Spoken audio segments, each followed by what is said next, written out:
Ça a démarré très très tôt, hein, vers 4-5 ans déjà. Après, de manière plus philosophique, j'ai envie de dire, ou plus artistique. Après l'adolescence, quoi, vers 16-17 ans. Donc quand vous dites philosophie, ça vous amène quelque chose dans votre vie au quotidien? Disons que pour moi, c'est une confrontation au réel, au concret, un peu un rêveur, quoi. Donc c'est une manière voilà, de me remettre les pieds sur terre et puis de basculer un peu les dimensions. Dans la prise de mur que je pratique, il y a deux étapes. Il y a l'étape mur et l'étape sol. Toujours prise de mur et ensuite directement prise de sol.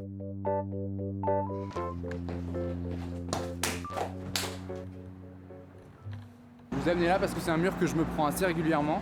Et je m'y arrête souvent parce que c'est un spécimen assez typique, assez simple et la technique est assez facile en plus. Il est assez artistique, il est prenable et j'aime bien le prendre.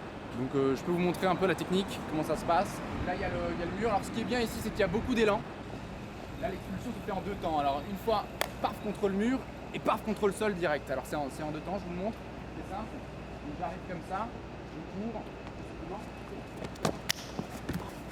Cette bascule qui s'opère change les dimensions, c'est-à-dire que la verticalité se transforme en horizontalité. C'est ce qui fait que le choc physique, organique qui s'opère, me ramène à une dimension qui me recentre un peu. C'est une manière de s'exprimer comme l'est la peinture, la musique, ou voilà, je le considère comme quelque chose d'artistique aussi parce que je me prends pas n'importe quel mur. Il y a un choix, il y a une manière de faire, il y a une technique. Je suis allé au mur des lamentations. C'est l'une de mes plus belles réussites. Parfois, ça me donne une petite envie de le revivre comme ça, juste avec.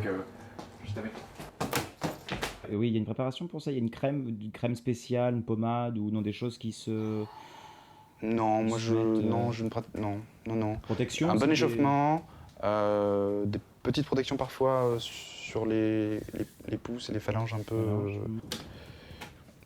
J'ai foi en la pratique du prenage de mur. Oh oui. Je fais mes 10 prenages de mur chaque matin et ça me revigore, ça me.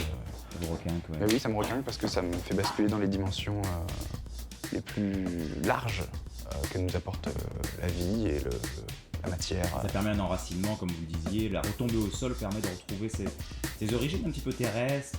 Ouais, oui, il y a quelque chose de brut, il y a quelque chose De lourd, d'animalier comme ça, quelque chose de vrai. Comment dirais-je, de sauvage. C'est le sauvage qui se confronte à l'urbain. Les espaces, les grands espaces, etc., désertiques. Alors là, moi, moi, il me faut de la ville. C'est l'urbain, quoi. C'est le citadin pur qui, justement, ressort l'animal et l'homo sapiens, finalement, qui est dans moi, par retrouver les racines et la source de la ville qui reste quand même quelque chose de nature. Et ça permet de voyager aussi. Moi, je sais que j'essaie d'aller dans divers endroits où il y a des murs et des façades importantes, des monuments importants. De me prendre par exemple la façade de la Maison Blanche. Ça reste de l'ordre du fantasme. Voilà. Alors ça, c'est évidemment 89. 89, la chute du mur de Berlin.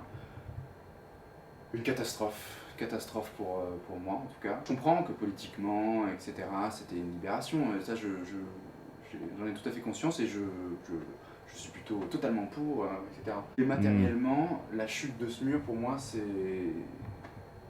Mais c'était un mur très symbolique quand même pour le prenage de mur, pour votre activité, c'était... C'est la destruction d'un rêve de gosse, quoi. Oui. La Grande Muraille, ça c'est le grand projet que j'ai, de me prendre vraiment clairement la muraille.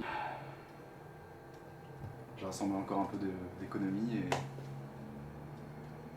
c'est parti. Et c'est parti pour la Chine.